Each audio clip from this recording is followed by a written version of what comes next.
ก็ยังเจ็บปูนยังก็จะมีเวรก็ยังจะต้องมีกรรมอู้กรรมนี่เป็นการกระทำบุญนำกรรมแต่งให้ใดเป็นไปอู้อย่างกับที่ดูเจ้าอูฟังนะสถาเฮ้เกิดคนเฮานะมันเกิดกันมาแต่บุญมันเกิดกันมาแต่กรรมอย่าเลี้ยงดูเจ้าอูฟังแม้แต่การที่ว่าปุ่นสาบแจ้งกันเนี่ยเป็นเชิงจัดกันเป็นเจนเจงจัดฮักดูเป็นการผูกกรรมอาฆาตเป็นการพยาบาทจองเวรมันก็ยังให้คนเฮายังบ่เว้นหนีไปถึงความทุกข์ใดทุกข์ในอกทุกข์ในใจทุกข์ในกายมันไม่ลำลอกโอ้ยิ่งมาในยินกรรมที่ปุ่นแจ้งกรรมที่ปุ่นหากรรมที่ปุ่นพันนาว่าเฮือตัวสำหายเนี่ยเพราะฉะนั้นคนเฮาจะไปแจ้งกันสถาบรรดาพ่อแม่พี่น้องคนเฮาจะไปว่าอย่างนี้กันเอากรรมดีๆหันเติหึงกันไว้แม่นก็สถาบรรดาพ่อแม่พี่น้องเอากรรมดีๆหึงกันไว้เอากรรมงามๆหึงกันไว้อันใดดีให้ก็ช่วยกันสืบสานเอาไว้อันใดหายก็ปล่อยมันไปตามกาลเวลาให้จะไปกรรมเอาไว้เห็นก็สถาทั้งหลายก็ยังก็เปลี่ยงพระอาสิตะนโรเนาะนั่นก็เลี้ยงคงหัวแตกเป็นครูบาอาจารย์โดนเรียลทีแฮมไฟนะเขามาหามาขอ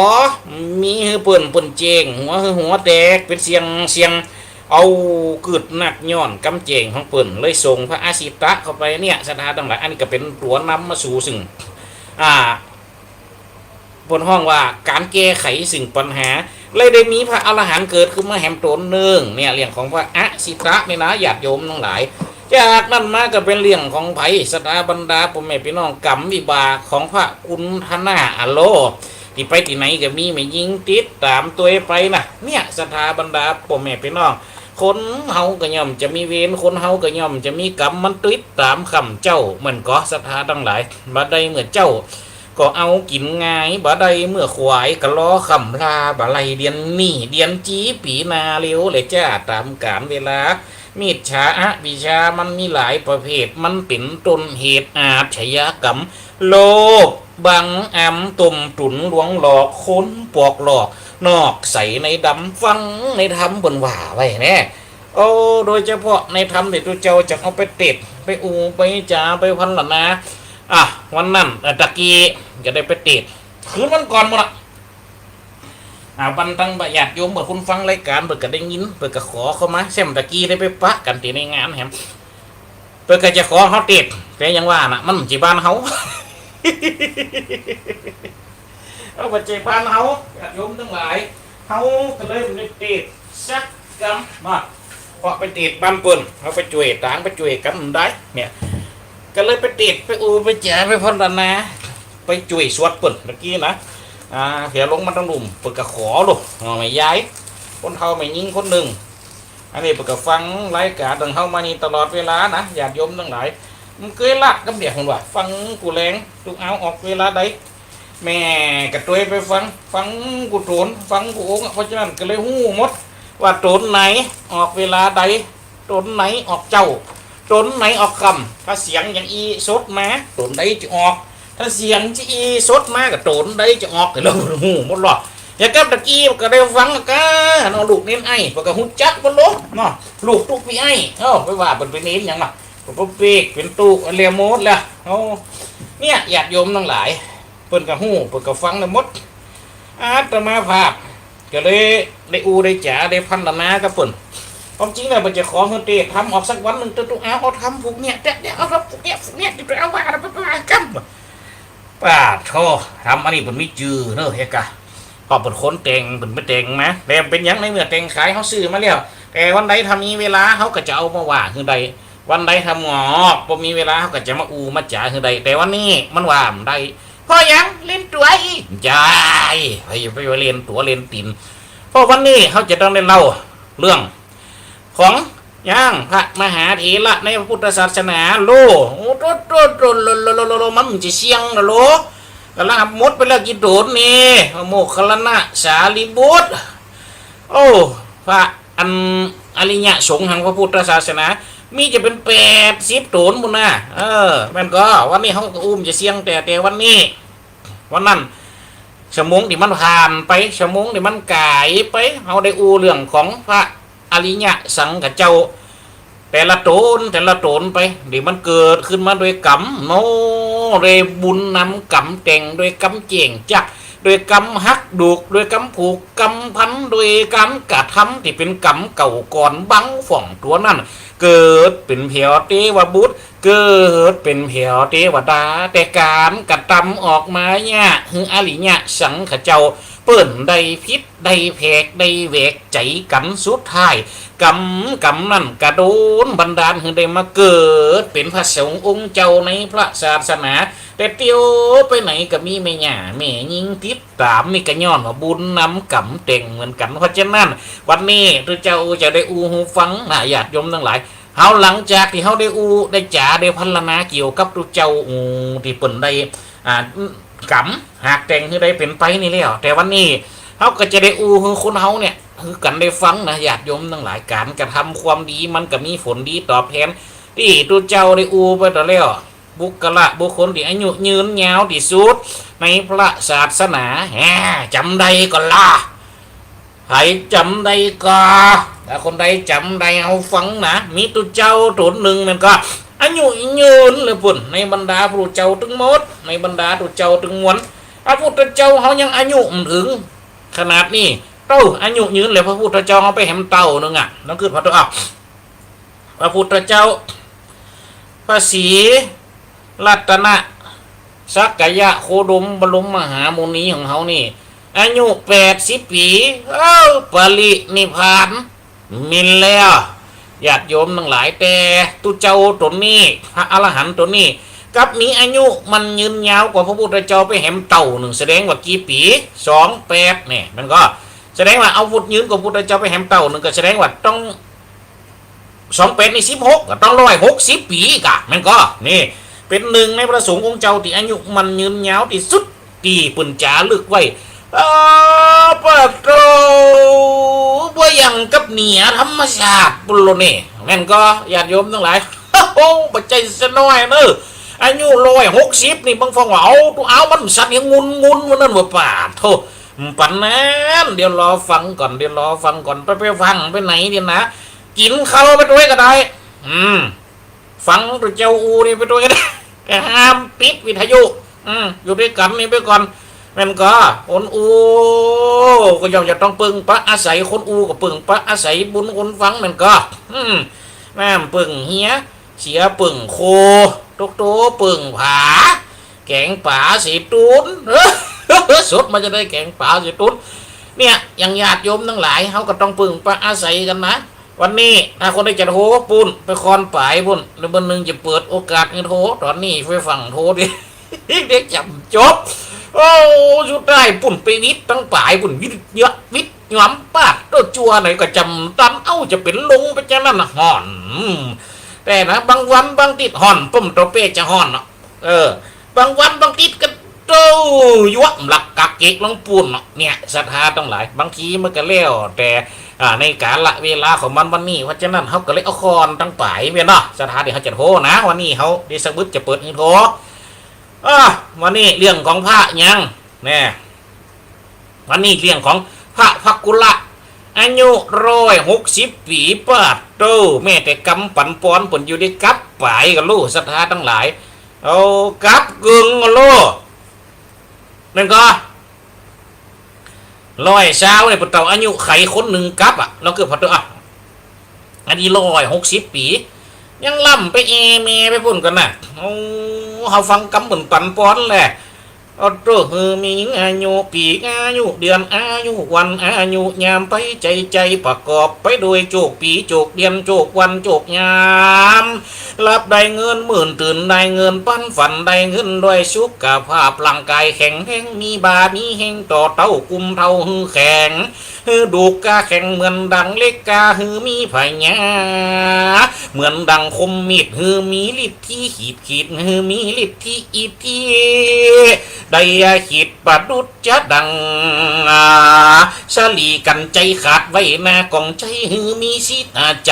งดงามประดุจดังใสอย่างหน้าเว้นเลียนอย่างหน้ากองใจฮือได้ใสอย่างหน้าเว้นเกี่ยวใบ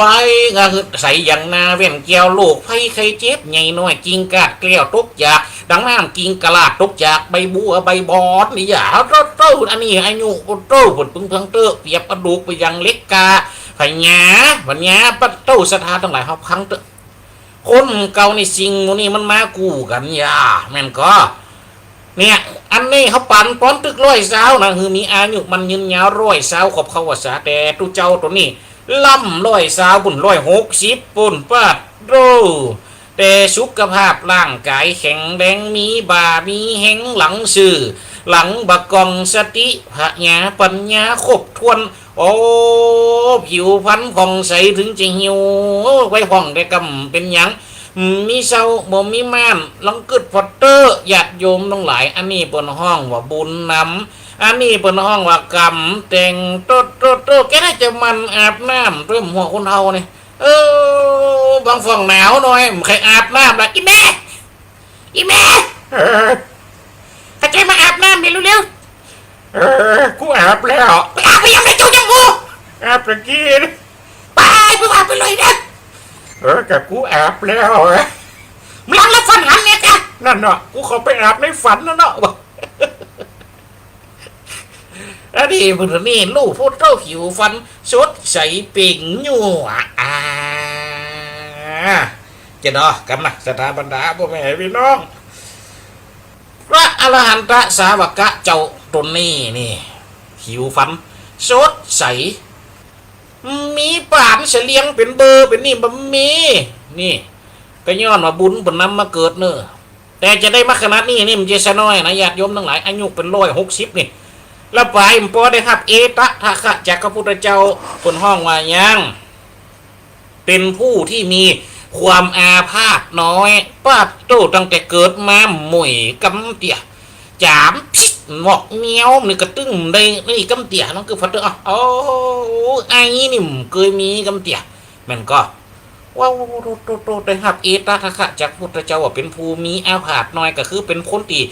เจ็บป่วยมวยใครซะเตี่ยบังฟ่องวันนั้นตัวเจ้าตีนปองที่ไปหูฟังเนาะเอาไปโรงพยาบาลไปคืนนั่นก็ไปรอบนึงแล้วหมอก็มาดูหลวงพ่อตีนปองแม่นมาตีนปองพองมานานหรือยังหลวงพ่อก็ตะกี้เนี่ยมี4 โมงปลายออกวิทยุก็ยังนั่งตบขึ้นตบลงได้อยู่นะแล้วยังตันเนี่ยยังงำเตี่ยมันมาปองหลวงพ่อไม่มีไม่ไปสะดุดไม่ไปอะไรเลยค่ะสักอย่างปอกกระแดกไหมครับปอกกระแดกสักอย่างหรือว่าไปช็อกแอกอะไรมาสักอย่างกุ้มช็อกแอกนี่สักอย่างเป็นขึ้นมาซื่อๆเนี่ยงั้นถงใส่จะกดยูริกค่ะก็มากดมาเก็บอย่างกูนี่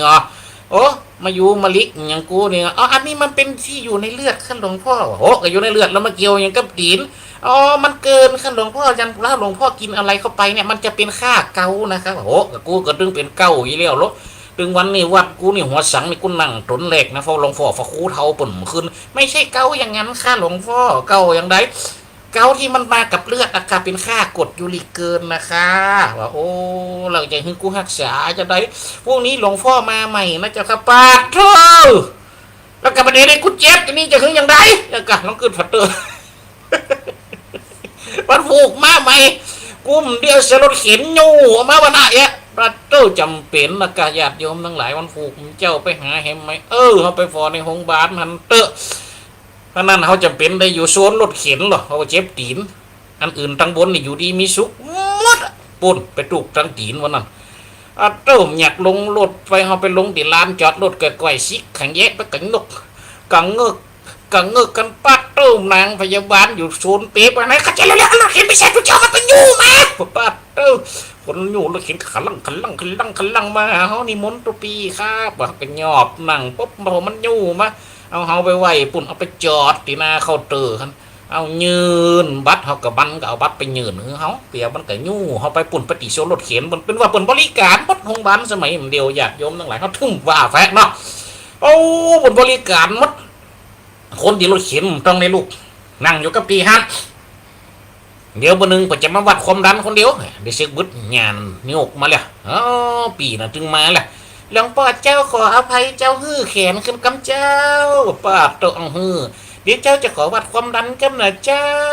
เตะมาขวบเขตมาปั้นแขนกันดีๆแฝวห้าวขึ้นจืดไอ้ความดันสูงเจ้าว่ะโหเดี๋ยวรอฟักกันนะเจ้านะว่ะโหกับกูก็นั่งรถเข็นมาแต่มันมาสูงย้ำไหนมันสูงย้ำรถเข็นนะเจ้าวัดสองเตือก่อนไอ้ต้องงดเก็บงดเพชรนะเจ้าวนานี่นะเจ้าโอ้ยวัดแล้วมดตึมได้ตวงไปไหนรถนั่งอยู่นะเขาก็มาฟอดฝ่องไก่ยี่หักยี่ห้อยฝ่องกะค้างเอ้ยไอแม่เป็นยังก็หกกระเล่มเป็นยังกะลูกค้างมีอย่างเงี้ยทุกล้อแกจะเจ้าเลยจะอู้โทรศัพท์กับดิอู้มีโทรศัพท์หันละอ่อนไปรุ่นยังเล่นโทรศัพท์อยู่แม่กะค้างอะจ้าโอ้โหเหลียวไปตรงนี้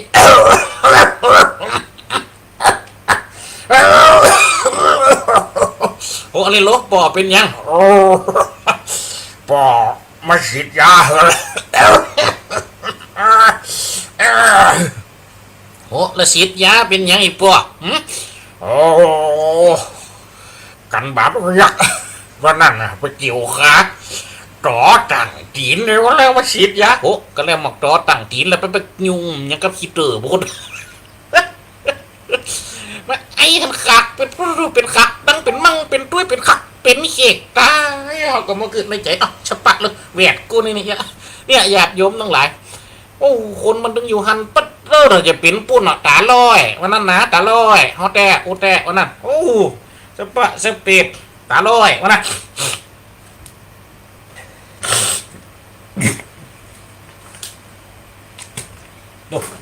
ว่าแต่กระสมักแต่สุมาตแมงมัดหอมรถไฟโอ้เนี่ยกระดาทั้งหลายตุกเกิดเป็นส่วนหนึ่งมันก็ส่วนหนึ่งแมงนี่นะมัดหอมรถไฟแล้วบนอู้อยู่มันก็หันอยู่มาบินเขาดังเขาโตเนี่ยนั่นคือเมตตามาสดเขากับมือจกเขาไปพูดเนี่ยตายไงเขาดีตายเขาดังแต่ออกมาครับเชียงเนี่ยญาติโยมทั้งหลายเขาก็ถึงจำค่าแล้วนะไม่ใช่กูไม่ได้มาเป็นแบบเป็นกรรมอย่างนักหนานี่แม่งเลยเนี่ยญาติโยมทั้งหลายเขาโตเขาไปฟอเตอคนเจ็บคนไข้คนมันอยู่ได้เจ็บเป็นนี่มีเปลือแต่วันนั้นนะเขาไปทันโอ้ก็ไปนั่งฟอฝ่องกระยู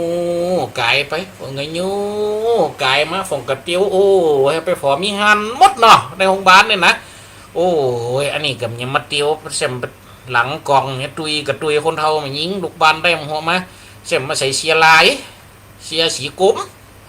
ลายขาวเป็นตอมให้เป็นตอมเข้ามาฟออีแม่เราเสมมาใส่หว่ำแดงหว่ำซิมพูอ่อนๆนะก็มานั่งเงี้ยยังมันยังไก่ตอกกูอยู่มาเป็นบาปเป็นกรรมอยู่ห้องบ้านเลยนะเนี่ยแล้วเกิดว่าโอ้ยหลังกับกองไก่ไปไก่มาหันแล้วก็ยังมาอินดูเนี่ยญาติโยมทั้งหลายเขามาขอมันต้องมีสปะสเปดหรอแต่พระกุลพระลูกแต่พระกุละเนี่ยสถาทั้งหลายปุ่นเป็นอย่างอันนะอายุถึง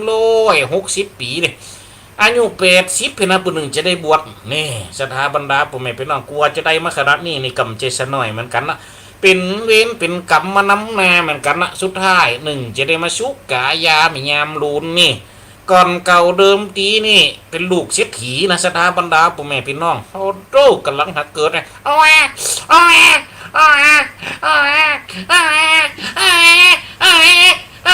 หมดตู้ดูนางคาถาดบริวารป้ากันไปพร้อมกับแม่ของปุ่นโตกำลังหาไปอยู่แคมป์น้ำโลกวันนะไปอยู่แคมป์น้ำชื่อว่าแม่น้ำยังสถาบรรดาผมเป็นพี่น้องชื่อว่าแม่น้ำเนี่ยมุกนาแม่น้ำเนี่ยมุนาอยู่ประเทศอินเดียพุทธนะโตอยู่เมืองโกสัมพีนี่เป็นลูกมหาเศรษฐีผู้ใหญ่ ยามเนี่ยเกิดก็ยังว่าในประเทศอินเดียเนาะปุ่นเอาถือว่าแม่น้ำนี่เป็นไงถือว่าน้ำนี่เป็นสิ่งศักดิ์สิทธิ์ก็ไปแคมน้ำอ้าวโตแม่ของอันกุมารกับจังหวะนั่นเนาะอ้าวโตลูกกูเกิดตั้งเตียหนึ่งไปเล่นไปทำบุญด้วยกันวันนี้กุมารวันนี้ลูกของเศรษฐีของเราเกิดมาเร็วๆไปด้วยกันเลยไปด้วยกันไปเร็วๆโลนางทาสทั้งหลายพากันมาเร็วโอ้พังถาดก็เร็วๆเราช่วยกันติดตามไปนะเราติดตามเจ้านายผู้หญิงไปนะพวกเราไปเลยไปให้อาหารปลาอ้าวป้ากันชื่ออาหารปลาไปชื่อขนมปังไปชื่ออาหารอาหารเป็นถุงมิ่มเมาบักกำเอาทำไมอ่ะมันเหม็นกินมือจะกำขนมปังแล้วมันหอมดีปัดอุดผุยตักฮักไปปักถุงถกลงสู่เจ้าป่าสวายอันนั้นปลาอะไรอันนั้นปลาสวายมันไปว่าไปเลยสวยก็กินนะกะกับมันมากินนี่มึงห้องสวายห้องเนาะกะกบเก็บยังว่านั่นนักเข้าสุดท้ายเอาแล้วสถาบรรดาพ่อแม่พี่น้องป่ามานักเข้ากูแม่นหน่อยก็อยู่ในตะกาหิมในตะกาอยู่ในชาขัวอยู่ในฝองเป่งเพิ่นก็เอาไว้เอาโต้นางถาดตั้งหลายกันหันเจ้านายเกียป่ากันลงไปพอป่าด้วยกันได้คุยไข่ขู่ขะหยอบนั่งวักน้ำเป็นบัง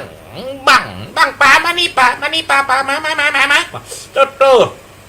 สุดท้ายเจ้าดอกสถาบรรดาพ่อแม่พี่น้องป่าตัวนั้นตัวใหญ่สุดลูกไหนมั่มหูโอ้คณะตีบรรดามหาเศรษฐีและหมู่บรรดาเมียมหาเศรษฐีนี้โต้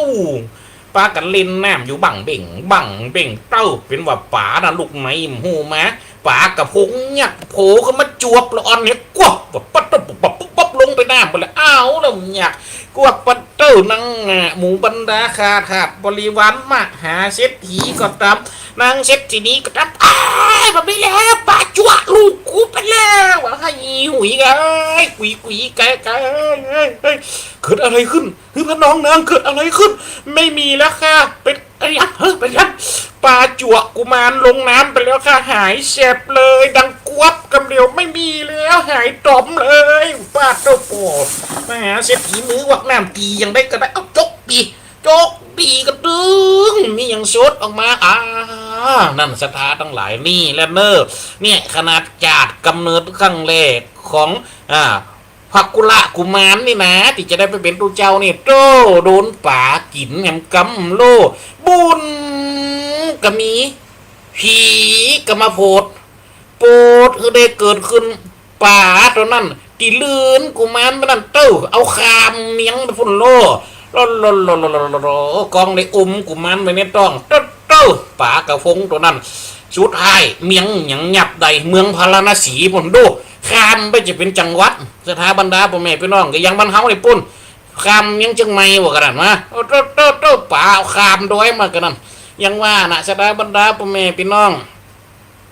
กินเมืองโกสัมพีเพ่เมืองหัวน้ำเพ่ลองกึดพอเถอะโซดไปเมืองใต้น้ำปุ่นในคณะเดียวกันนั่นเจ้าบ้านเจ้าเมืองป่อก้าเจ้าประมงโลโตเอาเร็วเข้าใจปักกันมาตอดแหเร็วมาลงนี้อันนี้เราตัวมาอย่างเป็นมาตั้งจำยาก็ตั้งจำอย่างน้ำเลิกมันจะไปถึงลมเนี่ยจำเป็นไงแล้วอันนี้เราตัวมาอย่างเป็นมาซ้อนยามาซ้อนอย่างที่น้ำเลิกเป็นอย่างเป็นปฏิตื่นเอาเป็นปอทั้งเลิกแล้วอันนี้เรามาอย่างอันนี้เป็นมาตักหัวป่านะเป็นให้จะมาคิดละดูเดี๋ยวนี้เป็นนาแรงแล้วมีอย่างชักอย่างกลางตรงกลางนะป่ากระทึงบอกหัวไปนะกูดึงว่าแล้วเอาไปตอดแหว่ะฟองกวานแหสั่งฟองกระลาอ้วนโตเนี่ยจักเข้าจักหอกออกแล้วอันนี้เรามาอยู่อย่างนี้ไม่กึกดึงตามึงบอดกับกูจอมเบ็ดนี่ก็จะมาจอมเบ็ดนะอันนี้เราจะมาสาบตื้อกูจอมเบ็ดปรากฏปะกูเอาไข่เน่าก็ใส่ดีป่ะป้าโทเนี่ยสตาตั้งหลายหากินตั้งน้ำโลมีฮันมดอากาไปเติร์กับมีปอกาฮันคนหนึ่งยังว่านะไปตอดแหแล้วก็จักแหงไก่แหงว่าบ่ลังได้ป่าไงบ่ลังได้ป่าหลวงป่าใหญ่ป่าหลวงช่วยกันเจ้าป้าโทจักวันขึ้นมาเป็นว่าเป็นป่ากระฟงตัวแต่ตัวว่าฟองกระเดียดร่อนกันนี่ปลาบึกนี่บ่ใจปลาบึกยังมีเก็ดนี่ว่า เอาอันนี้ปลากระฟงดงกระฟงได้กระเปาะไปจะไปมีดงมันคนละอันกันเนาะว่ะจ้าเอาขึ้นมาสถาบรรดาผมแม่พี่น้องเอาไปขายจะกำลังเอ็นเขาไปตีกาดป่าสถาทั้งหลายสดเขาไปตีกาดป่าบน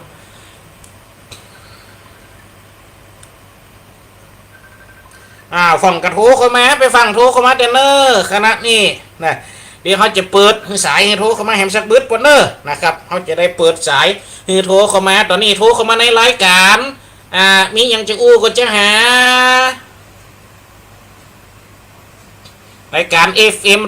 106.50วิทยาลัยสงฆ์นครลำปางนะครับครับผมแม่นแล้วครับ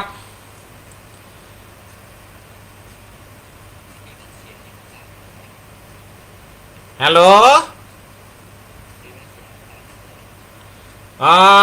อันนี้เปิดโทรเข้ามานะญาติโยมทั้งหลายเปิดละอ่อนไว้รุ่นเนาะเปิดกระโทรเข้ามาเพื่อใครหูเกี่ยวกับวันดีวันเสียนะวันดี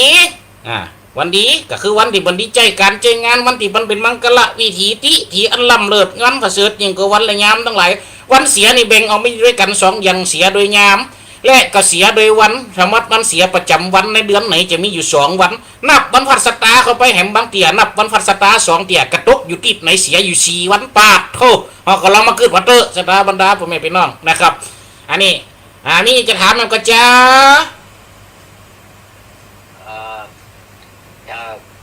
ปีใหม่นี่ดีขึ้นเงินใหม่ก็ครับ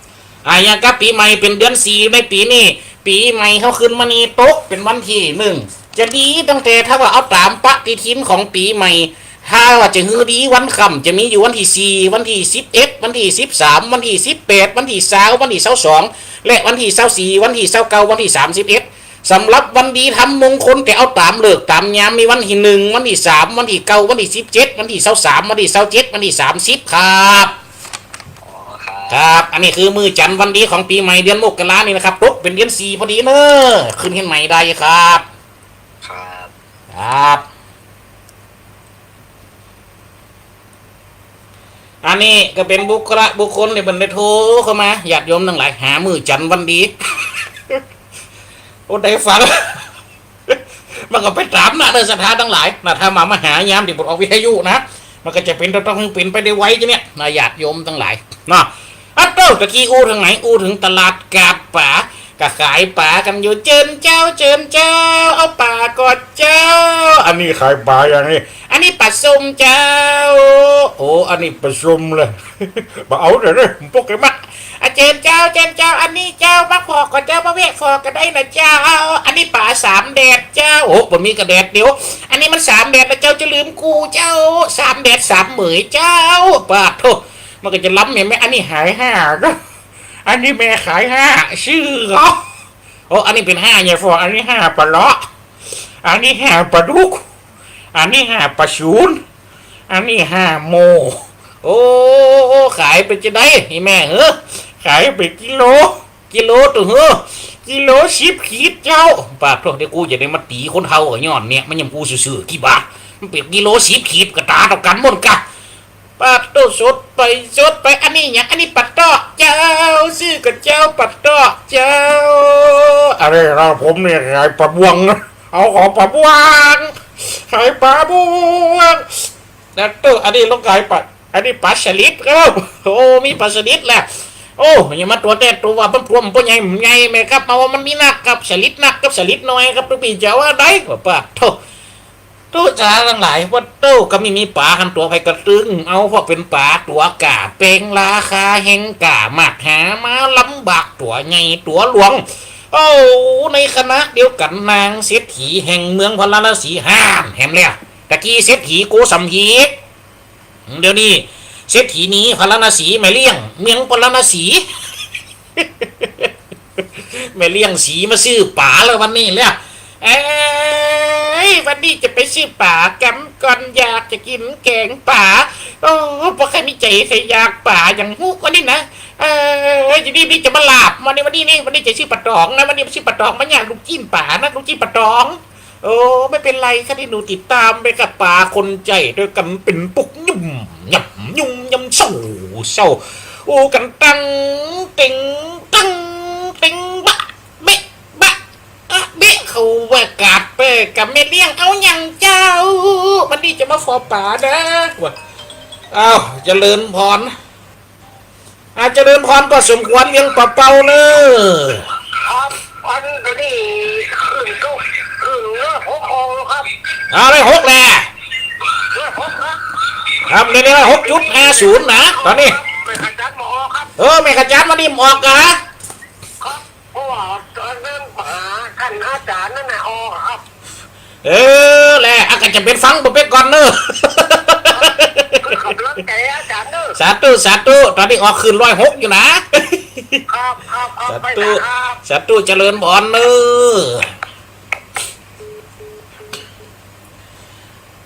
ะญาติโยมพุทธบริษัทเราทั้งหลายอันนี้ก็พอสมควรเวียงปะเป่าปะโหมันเลยโอ้ก็มาโอ้จ่าป้าใส่ตักตายก็มานี่ก็มาคือกำลังอกกำลังใจวันนี้คืนเวียงปะเป่าเฮาก็บ่ได้ออกท่านพระอาจารย์น่ะเพิ่นออกเต็มแน่เพราะฉะนั้นปีไหนได้ยินชัดปีไหนได้ยินทีไปอยู่ที่ตั้งใดเนาะศรัทธาทั้งหลายเต็มเมืองลำปางเฮานี่ที่ได้ยินกระตักทายอูจ๋าเข้ามาหากันได้นะศรัทธาบรรดาพ่อแม่พี่น้องตักทายอูจ๋าเข้ามาหากันได้นะตามภาษาของเขาเนี่ยวันนี้ศรัทธาบรรดาพ่อแม่พี่น้องนะครับเล่าไปถึงไหนหรอไปถึงกาดป่าแม่เรื่องวาราณสีโตเศรษฐีนี้ก็แห่งเมืองวาราณสีก็ออกไปซื้อป่าคณะที่ไปซื้อป่านั่นศรัทธาบรรดาพ่อแม่พี่น้องไปปุ๊บใส่ป่าหันตัวโตขายออกมันตัวใหญ่โลแม่เลี้ยงไก่ป่ากูเคยจะซื้อไว้ให้กำดีก็ยังมีไตตกอกขาดใจหวามแค่ได้ป่าตัวนี้ให้ขาดให้จินป้าโตปอแล้วกูตัดสินใจซื้อเลยว่าป้าเท่าไม่เลี้ยงไงไม่เลี้ยงอ่ะมันคือพอตัวเศรษฐีนี้อ่ะไม่เลี้ยงสีอ่ะพอตัวไม่เลี้ยงแห่งเมืองพาแล้วนะสีตัดสินใจบรรดาพวกแม่พี่น้องตัดสินใจซื้อเอาป่าตัวนั้นไว้นี่อยากซื้อเอาป่าตัวนั้นไว้ปุ๊บป้าเต้าหมู่เสนนะหมู่บรรดาปริวารหมู่บรรดาปริวารก็ป้ากันแหบเป้กะมันก็ไม่เลี้ยงมาชื่อแล้วโล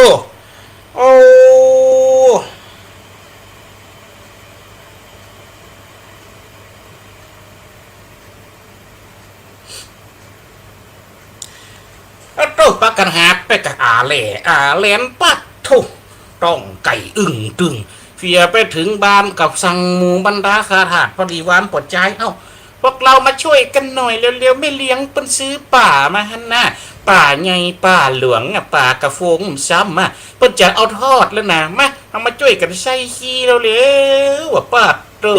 มีดก็เจ๊ต้องเมียกเอามีดเข้าพาต้องฟอออกมาปุ๊บว่าโตตกอกตกใจกันสนันปันปืนวุ่นวายละคาลา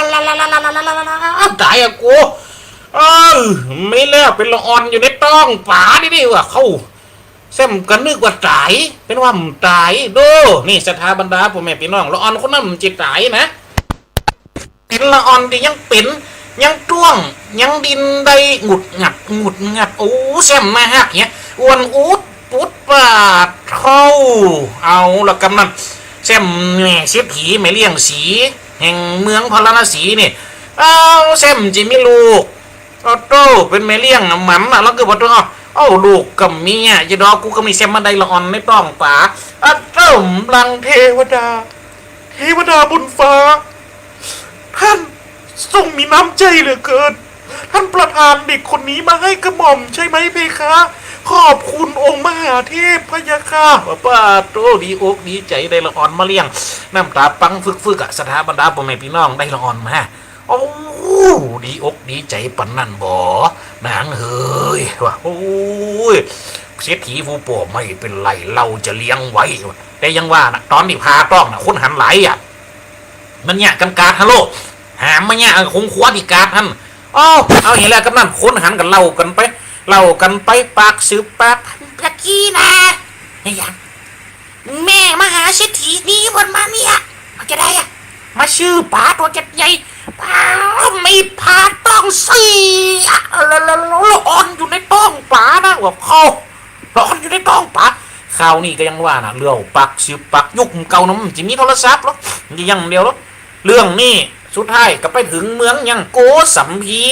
เมืองแห่งมหาเศรษฐีเมืองโกสัมพีที่ลูกโดนป่ากินตะกี้นะเนี่ยสถานทั้งหลายสุดท้ายเศรษฐีแห่งเมืองโกสัมพีหู้ข่าวลดในการครับตั้งแต่โกสัมพีสดมาเมียงพลานาสีมาอูกันก่อนเดี๋ยวนี้โอ้ลูกข้านะลูกเบาข้าเมียข้าไปเกี่ยป่าเอานั่นน่ะโอ้ทำบุญน่ะกำลังเกี่ยป่าอยู่เอาเขาหลำเอาลูกเกี่ยเงี้ยน่ะเมียป่าจั่วลูกไอ้แซ่บต้มเดี๋ยวนี้มาข้าจะมาเอาลูกขึ้นเนื้อโหแล้วก็ไปใดจะดอ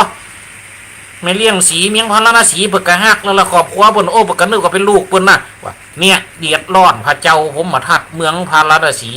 ต้องมาตัดสินหือสถาบรรดาพ่อแม่พี่น้องนี่ลองเกิดเถอะขอบคว้าเศรษฐีตึงกูนะตึงเศรษฐีโกสัมพีโตตึงเศรษฐีพาราณสีมาแม่ไม่เลี้ยงผีไม่เลี้ยงสีเต้เดือดร้อนกันเมียง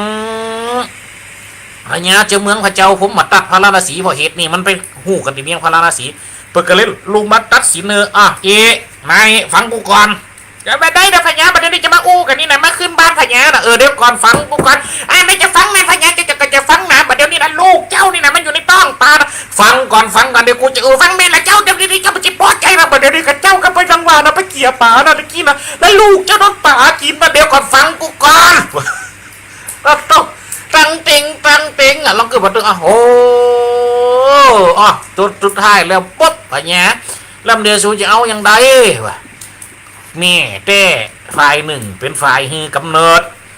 ฝ่ายหนึ่งเป็นฝ่ายฮือชีวิตเขาลองคิดพอบางฝ่องก็ว่าบุญแห่งการให้กำเนิดประเสริฐแต่คนดูแลว่ะกับกำลังดูแลกี่วันมานี่กูเตี่ยก็อยู่กับกูมาตลอดอันจีดีกว่ามาไปฟังเถียงกันเดี๋ยวมาเดี๋ยวกูจะฟังเดี๋ยวนี้สูสองคนมันก็แม่นละเจ้าแม่นละเจ้าอันไม่เลี้ยงผีเจ้าไม่เลี้ยงสีเจ้าข้าอย่างนะไม่เลี้ยงสีเอ๋ยอันไม่เลี้ยงผีเอ๋ยบัดเดี๋ยวนี้ละออนเนี่ยมันไหนมันก็ออกมาแล้วมาอยู่ในต้องป่าไม่เลี้ยงนี่สีนี่ไปได้ละออนในต้องป่ามันก็เป็นละเจ้าไม่เลี้ยงผีนี่เป็นคนเกิดมามันก็เป็นละเจ้าเพราะฉะนั้นแบ่งกันอย่างแบ่งกันคน4 เดือนเอาไปเลี้ยงคนละ4 เดือนเนี่ยสถานทั้งหลายตึง2 เบียงฝ่ายหนึ่งเป็นฝ่ายฮือกำเนิดฝ่ายหนึ่งเป็นฝ่ายฮือชีวิตใหม่กะฮากลูกคนนี้ที่ชื่อว่าพักกุละกุมารเนี่ยอมเปาะอมป่อยเลี้ยงดีเลี้ยงดักคือมีผาศาสตร์อยู่ด้วยกัน3 ละดูก็รู้เนี่ยเพราะยังพูดเจ้าสมัยตะก่อนเศรษฐีพระดุมเนี่ยเศรษฐีอินเดียหรอพอเลี้ยงเมืองอินเดียเนาะมีภาษา3 ฤดูกาลลูกเต่าได้ไปอยู่ปราสาทตั้ง3 ฤดูกาลเอาอยู่ปราสาท3 ฤดูกาลนั้นแล้วพอปุ๊บเวลาถ้าจะไปเมืองปาราณสีจะไปอยู่เมียงโกสัมพีก็มีขบวนเฮียแห่ไปถ้าจะลูกโกสัมพีมาปาราณสีก็มีขบวนเฮียแห่ไปเป็นที่สุขบานหวานใจคนทั้งหลายก็จื่นจมดูแลหันขบวนเฮียของพญาแปก็มีความสุขกายสุขใจสุขอกสุขใจเนี่ยสถานทั้งหลายปกติคนอยู่ในวัยนี่ก็ยังว่านะจากกุมารน้อยขึ้นมาเป็นวัยรุ่นจากวัยรุ่นขึ้นมาเป็นวัยกลางคนวัยหนุ่มจากวัยหนุ่มก็ยังว่านะเข้าสู่วัยแห่งการตั้งตัวมีครอบมีครัวลูกหลานตันเต่าแต่สถานทั้งหลายพักกุละก็ยังว่านะจื้อจิตใจก็เกิดเติงหาว่าเฮานี่ก็มีความสุขล่ำไปก็ว่าอย่างไรจนป้อมมีตุกอย่างซักอย่างก็เลยกึดอิกคลิกติดในหัวใจหันตลอดเวลาจนกาลเวลาล่วงเลยผ่านปุ้นเข้ามาป่อแม่อันเป็นมหาเศรษฐีตั้ง2 เบียงฝ่ายกับมาตายไปจากละแต่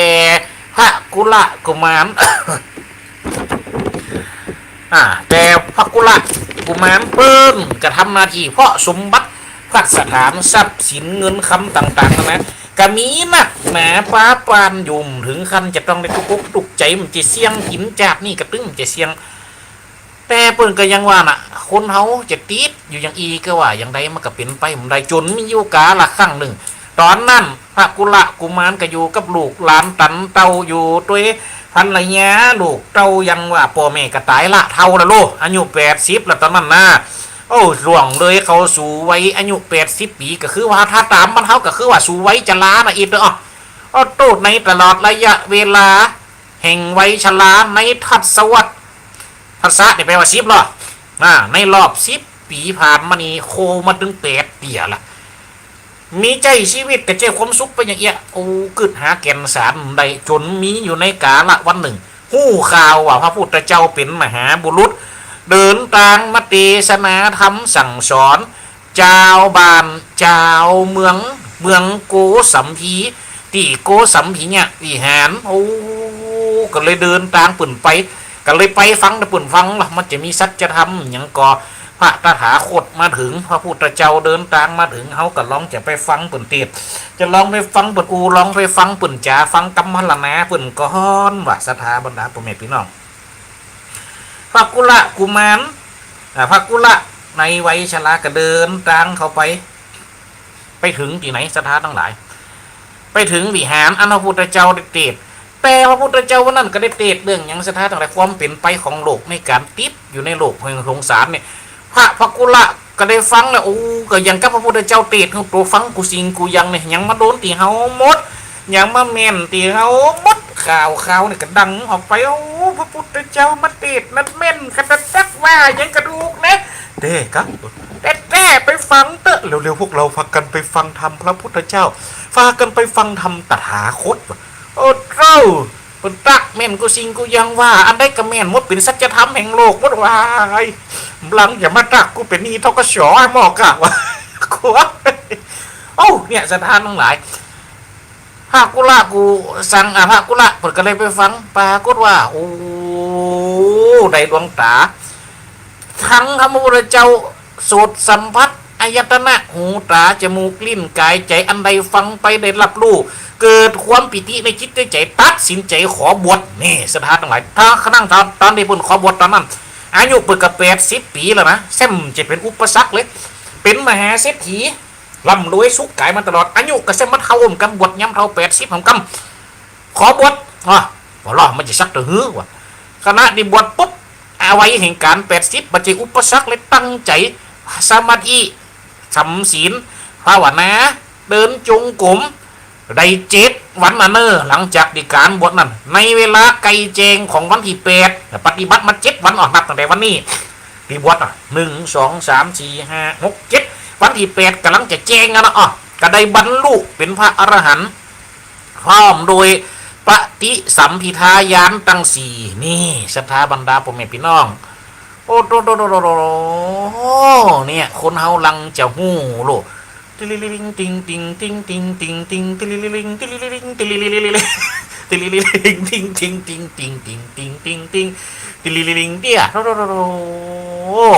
สติพระญาปัญญาเบ่งบานขึ้นมาเนี่ยศรัทธาทั้งหลายอายุถึง80 ปีเนี่ยเป็นการบ่งบอกว่าถึงร่างกายจะแก่ชรา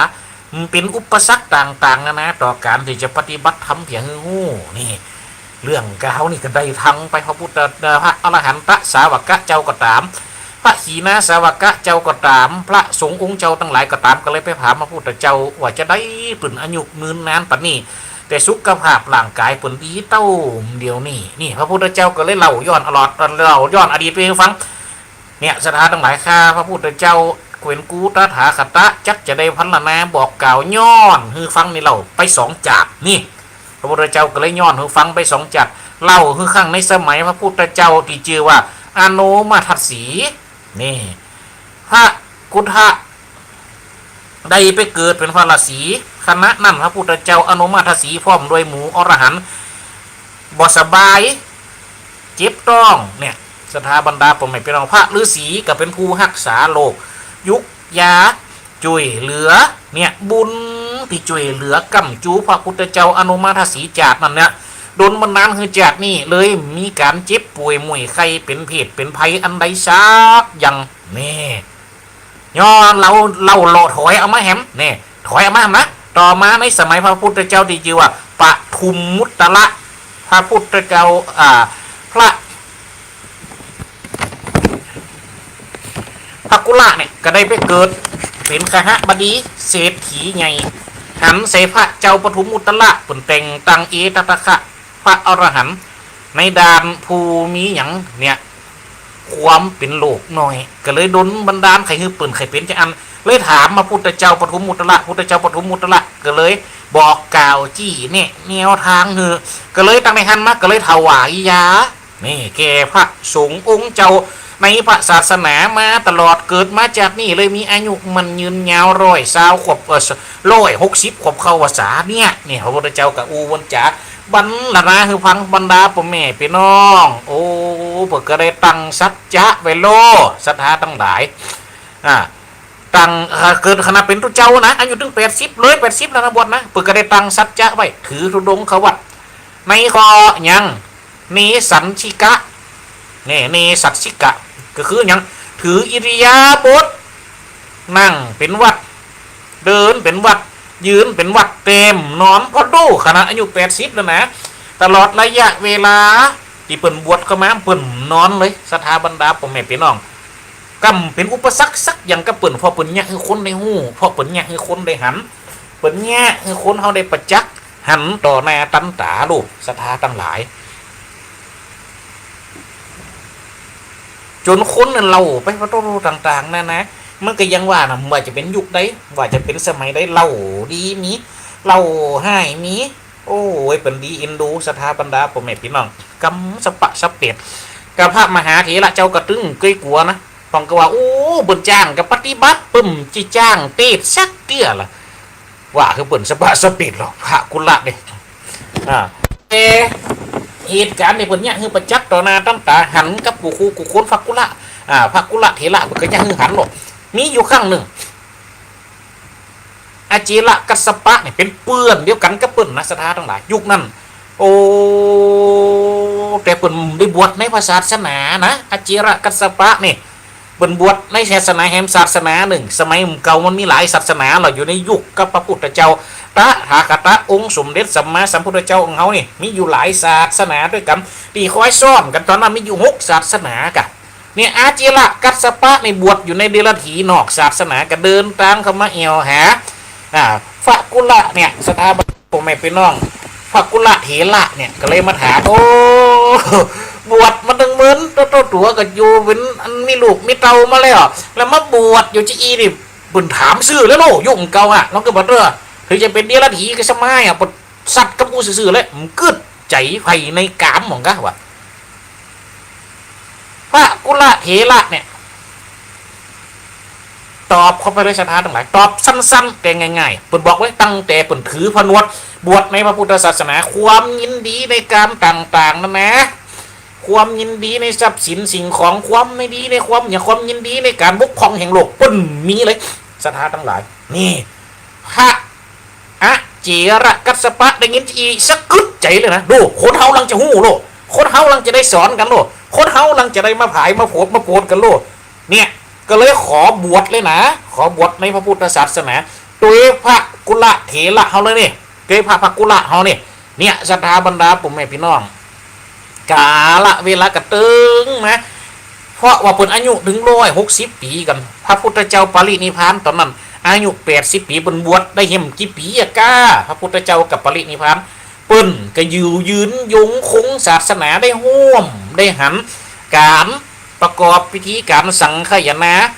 พระไตรปิฎกการถามตอบแห่งพระอนันตเถระเจ้าพร้อมกับมหากัสสปะเจ้า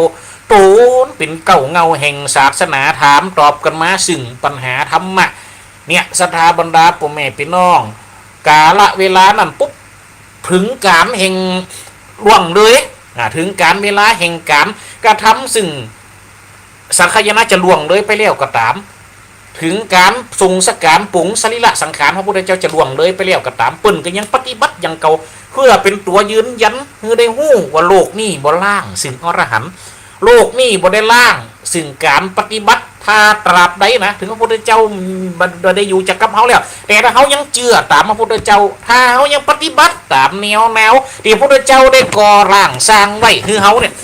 สิ่งเหล่านี้ก็ยังจะอยู่ปรากฏไปแหมอยู่เป็น ร้อยจินปัญจถูกกับศาสนาไปแหมเมินน้ำอยู่นี่เปิ่นได้บุกบักเปิ่นได้บักได้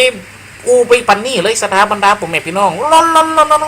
เราคือพอตัวจนกาละเวลาตึงมาถึงการของเปิ่นแล้วนะเปิ่นหู้ละตอนนั้นอายุได้160 ปีเปิ่นจะหู้ละหู้ตัวเปิ่นดีละถึงกาละเวลาจะต้องได้ปัดจะต้องได้พากจะต้องได้จากโลกแห่งมนุษย์เนี่ยอันเป็นตีคนเฮาเคยอาศัยเคยใจสืบสร้างศาสนาเคยร่วมทำสิ่งกันและกันมาโดยเฉพาะการทำดีโดยเฉพาะการทำความงามโดยเฉพาะการเฮือมคือคนเฮาได้ชัดเจนชัดแจงในพระศาสนาเพราะฉะนั้นก็ถึงเวลาละโลกที่เปิ่นจะได้ลาวันนั้นเปิ่นก็ห้องบรรดาพระสงฆ์องค์เจ้าในพระศาสนามาฮือฟอมาฮือหนังมาหั่งซอกหน้าแล้วว่าจะเป็นไผก็ตามเปิ่นดุลวันนั้นเป็นการยืนยันหรอว่าในโลกนี้มีอรหันต์เปิ่นก็ยังเป็นอรหันต์อยู่เพราะเปิ่นทำตามแนวที่พระพุทธเจ้าได้สอนนะเจียพอวันนี้เปิ่นจะไปจากโลกมนุษย์ไปนี่แล้วดังนั้นในเมื่อเฮาไปแล้วการกระทำศพของเฮาทุกสิ่งทุกอย่างจะเป็นดุจดังอรหันต์จะเป็นดุจดังอย่างสถานทั้งหลายจักรพรรดิเพราะว่าเฮามาอยู่ในระดับนี้อยู่ในระดับแห่งการเป็นอรหันต์ดังนั้นการกระทำศพเฮาเลยละให้เป็นภาระของไผเพื่อเป็นการหลีกเลี่ยงการโต้เถียงคัดแย้งแบ่งยังกระดูกต่างๆนะเพราะเพิ่นได้หันเนาะเป็นการสืบมาตั้งแต่สมัยทรงสการพระตถาคตองค์สมเด็จสัมมาสัมพุทธเจ้าตอนนั้นเพิ่นก็เลยโดนบันดาลเพ่งเพ่งกสิณนะเตโชกสิณคือเป็นกสิณไฟยากกว่าเพิ่นอธิษฐานแล้วมดไฟต่างๆนาที่คณะเดียวกันเพิ่นนั่งอยู่ที่สูงนะสถาบรรดาพ่อแม่พี่น้องโอ้เจ้าบานเจ้าจองพระอรหันตสาวกะพระสงฆ์องค์เจ้ากันนั่งเปิ้นอยู่ทำกลางหรอเพียกเพิ่มเราบุญว่าเปิ้นจะได้นิพพานหมดไฟที่เปิ้นเพ่งกสิณมันก็ลูกไม่ขึ้นตามร่างกายเปิ้นโดยไม่อยู่ดีหันสถานทั้งหลายไม่ไปหาคนอื่นไม่ไปหาคนใดลูกตะลั่นปันใดอยากไม่แล้วมดกระดูกต่างๆนะเนี่ยหลังเปิ้นนิพพานแล้วนะกระดูกต่างๆนะกับปรากฏลงมาเป็นดังดอกพิกุลเนี่ยก็คือดอกแก้วบ้านเฮานี่ดอกพิกุลก็คือดอกแก้วไปเป็นของเปิ้นแล้วละเนอเนี่ยสถานทั้งหลายออกมาขาวสั่งหลังงามเนี่ยเลยเป็นพระบรมธาตุนะเลยเป็นพระสาลีเลยเป็นสาลีลิกธาตุคือหันเนี่ยสถานทั้งหลายเป็นตัวประจักษ์เราว่าโลกนี้มีอรหันต์อยู่นะถึงพระพุทธเจ้าจะดับขันธะปรินิพพานไปแล้วก็ตามคนเฮาถ้าหากยังทำตามคำสั่งคำสอนคำบอกคำกล่าวคำแนะคำนำพระพุทธเจ้าแผ่นดินนี่เราจะบล่างซึ่งศาสนาเพราะฉะนั้นศรัทธาบรรดาพ่อแม่พี่น้องเนาะในใต้ที่สุดนี่คนเฮาในเมื่อฮู้จักทำคุณงามความดีทำสิ่งดีๆเนี่ยสุขภาพร่างกายต่างๆนะก็ย่อมจะต้องให้ได้เป็นไปความแข็งแรงในร่างกายไหนจะดูสู่ประดุจจะดังความแข็งแรงในด้านจิตใจศรัทธาทั้งหลายความแข็งแรงในด้านจิตใจก็มีอย่างเหตุเป็นปัจจัยในการปฏิบัติทำแห่งความดีเนี่ยจะอยู่ติดตามเฮาไปเพราะในที่สุดแล้วสิ่งที่จะตามติดตัวเฮาไปข้ามภพข้ามจาดใจกล้ามเนื้อที่แข็งแรงนะสถานทั้งหลาย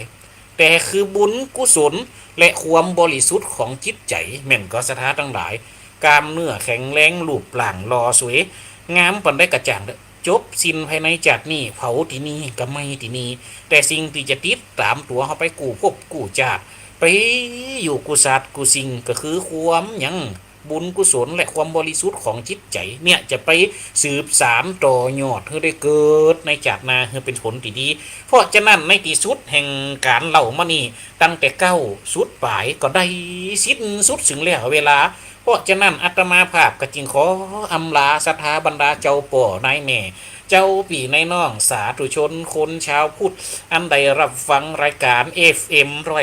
106.50 วิทยาลัยสงฆ์นครลำปางวิทยุเพื่อการศึกษาซึ่งได้ได้จ๋าได้พัฒนามาก็สมควรแก่เวลาณโอกาสนี้นกสั่งลาฟ้าป่าสั่งลาหนองนกเขาลากรดอนสั่งลาห่างกบลาเข่าหูเสือลาจากธรรมนกเขาลากรป่าไม้กำอูกำจ๋าพันนาก้อนไก่ ก็จบใดเวลาสุดเสียงวิถีกำอูกำจ๋าขอจบแล้วนะสัทธากูฮูขอลากันตัวอีเนอ